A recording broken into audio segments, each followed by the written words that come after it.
Hi guys, today we will talk about how to fix Telegram can't send a message on settings. We'll click here on settings, then we come here to settings window and we will just go down. We'll click here on apps, then we come here to apps window and we will just go down here to looking for Telegram app.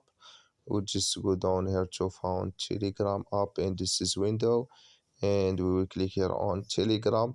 Then we come here to this is window or next window here. We'll click here on for stop. Then we click here on OK and we will click here on storage. Then we come here to storage window. We will click here on clear cache. Then we will click here on manage storage and you just turn off your phone and turn on it and it's going to work with you. So that's all now. I wish know you I get it. Thank you for your watching. Don't forget to support us by liking, subscribe, and see you in next video.